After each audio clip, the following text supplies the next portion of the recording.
रहने वाला ठस बुद्धि का आदमी, उसी को गंजरहा कहते हैं। अब गंजरहा को संचालन दे दिया। अच्छा, गंजरहा लोग सारे काम कॉन्फिडेंस से, आत्मविश्वास बड़ा होता है, उसी से अपना काम चला लेते हैं, चाहे कोई काम हो।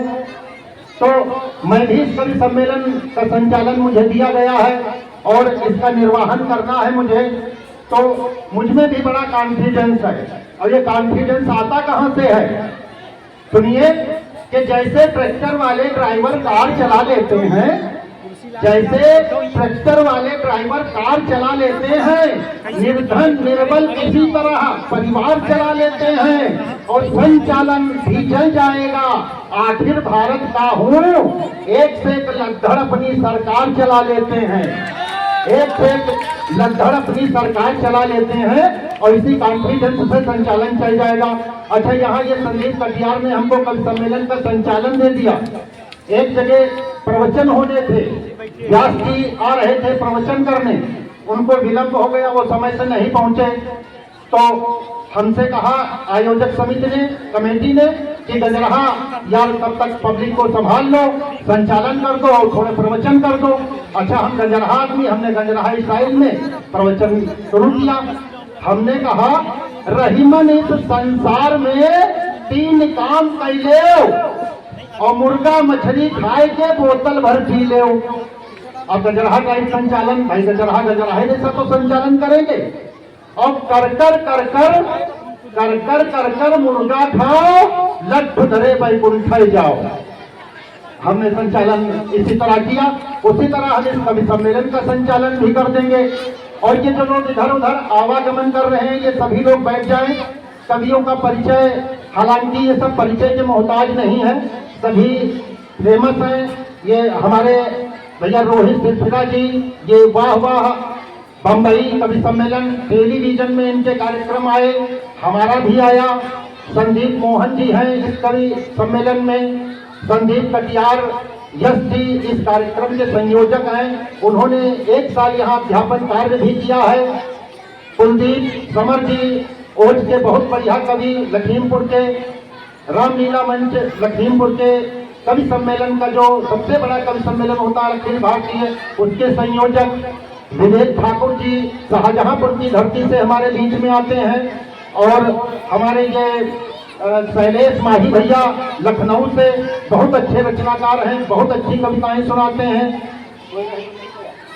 हाँ, शशिकांत तिवारी जी हमारे बीच में है, बहुत बढ़िया उनकी रचनाएं लिखते हैं, सुनाते हैं। देशभक्ति इनमें कूट कूट के भरी है, पहले ये कूटे गए हैं, फिर इनमें भरी गई है देशभक्ति। तो ऐसे ऐसे तमाम तरीके का कवि हमारे इस मंच पर, हर विधा के, हास्य के भी कवि हैं, ओज के भी कवि हैं और श्रृंगार के भी कवि हैं, सभी कवि हैं, सब आपको आनंदित करेंगे।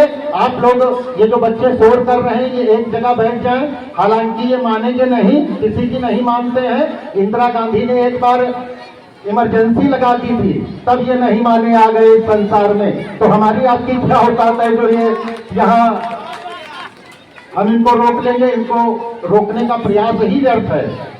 अच्छा, हमको गंजरहा कहते हैं। अब ये संदीप कटियार हम यस हमको गंजरहा कह रहे थे। अच्छा भाई साहब, गंजरहा हम हमारा परिचय देने लगते हैं और हमारा परिचय देने की कोई आवश्यकता नहीं है। हम जहाँ जाते हैं दादा लोग खुद ही जान जाते हैं गंजरहा। हम सब्जी लेने गए बाजार में, तो हमने सब्जी वाले से टमाटर लिए 250 ग्राम और झोला फैलाया, उसने तराजू से हमारे झोले में टमाटर डाल दिए। उसके बाद हम आगे बढ़े तो हमने कटहल वाले से 2 किलो का कटहल लिया। हमने झोले का मुंह खोला, उसने टमाटर के ऊपर से कटहल डाल दिया 2 किलो का। अब वो टमाटर फूट गए, नीचे से बहने लगे झोले में, वो जान गया ये गंजरहा है। तो हमारा परिचय देने क्या हो सकता है। अच्छा, हम एक बार इलेक्ट्रॉनिक की दुकान पर गए, हमने उससे इलेक्ट्रॉनिक बिजली वाले दुकानदार से पूछा, भाई साहब ये फ्रिज कितने का दिया है? उसने कहा कि गंजरहा हो। कहा अच्छा, हम चले गए घर। हमने उस दिन धोती कुर्ता पहना हुआ था। घर गए, हमने कोट पैंट, हमने पैंट शर्ट पहनी और फिर उसकी दुकान पर दूसरे दिन गए। हमने कहा भाई साहब ये फ्रिज कितने का दिया? उसने फिर नीचे से ऊपर तक देखा और कहा गंजरहा हो। कहा हम फिर चले गए। हम तीसरे दिन गए तो हमने उस दिन हमने कोट पैंट टाई बेल्ट सब पहन के गए और हमने उससे पूछा कि भाई साहब ये फ्रिज कितने का दिया? उसने फिर नीचे से ऊपर तक देखा और कहने लगा कि गंजरहा हो कहा। अब हम परेशान हो गए। हमने उससे पूछा कि भाई साहब ये आप हमको पहचान कैसे लेते हो? उसने कहा कि जब तुम वॉशिंग मशीन की तरफ हाथ उठाते हो और पूछते हो कि ये फ्रिज कितने का दिया, हम जान जाते हैं तुम गंजरहा हो। ताली बजाइए एक बार जोरदार सब लोग। और ये तालियां आपको बजानी पड़ेंगी, अगर नहीं बजाएंगे तो मुसीबत में पड़ जाएंगे। सुनिए, मैं जिस गांव से आता हूं उस गांव में हमारे एक ताऊ जी थे। अच्छा, उन्होंने पूरी जिंदगी पूरे गांव को परेशान किया। जब तक जिंदा रहे पूरे गांव को किसी न किसी बहाने से परेशान करते रहे। उनका अंत समय आया, उनके प्राण छूटने को हुए तो पूरे गांव को इकट्ठा किया और कहा कि भाई देखो, हमने सबको जिंदगी भर परेशान किया है और हमारा अंत समय है, सभी लोग हमको माफ कर दीजिए। गांव वालों ने कहा कि चलो भाई, इनका अंत समय है, माफ कर देते हैं। अब वो कहने लगे देखो ऐसे नहीं मानेंगे, जब हम मर जाएं तो हमारे मुंह में एक खूंटा ठोक देना, तब हम मानेंगे कि आप सबने हमको माफ कर दिया। उन्होंने कहा कि चलो भाई, मरने के बाद मूर्ति के मुंह में खूंटा डालने में क्या दिक्कत है, हम गाड़ देंगे। और उन्होंने जब उनके प्राण छूट गए तो एक खूंटा बनाया, उनके मुंह में ठोक दिया। अब वो खबर पहुंच गई थाने, अखबार वालों ने छाप दिया कि गांव के ग्रामीण को गांव वालों ने मुंह में खूंटा ठोक के मार डाला। भाई साहब, पूरा गांव अंदर हो गया, 302 का मुकदमा सब पे चला। और मैं उसी गांव से आता हूं। जो लोग ताली नहीं बजाएंगे वो लोग मुसीबत में पड़ जाएंगे। ताली सभी को बजानी है और नहीं बजाएंगे तो क्या हो सकता है, ये सुनिए कि सबके चेहरों पे मैं मुस्कान देके जाऊंगा, हंसी खुशी का सामान देके जाऊंगा। सुन के कविता अगर ताली न बजाई सबने, लगा के फांसी यही जान देके जाऊंगा।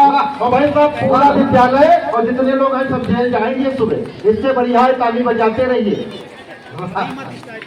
और हम लोग जब कोई सारस्वत अनुष्ठान करते हैं, कभी सम्मेलन करते हैं, तो सबसे पहले माता वाणी माँ सरस्वती की वंदना करते हैं और माता सरस्वती का आशीर्वाद लेकर ही इस कार्यक्रम को आगे बढ़ाते हैं। और उनकी वंदना के लिए मैं एक छंद के माध्यम से आदरणीय विवेक ठाकुर जी, जो शाहजहांपुर से हमारे बीच में पधारे हैं, उनको मैं वाणी वंदना के लिए माइक पर आमंत्रित करता हूँ। के कोकिल कोकल कंठ दियो, ऋतुराज के स्वागत में सोई बाजा। कोकिल कोकल कंठ दियो, ऋतुराज के स्वागत में सोई बाजा। पीर करी पपीहा की उजागर, पी कहाँ खोजत भाजा। पाए प्रसाद तिहारोही अम्ब, मयूर भयवन कोनत राजा। नौरस धार बहावती माँ, तू सुधारस धार बहावती आजा। नौरस बिंदु झरावती माँ, तू सुधारस धार बहावती आजा। भाई विवेक ठाकुर।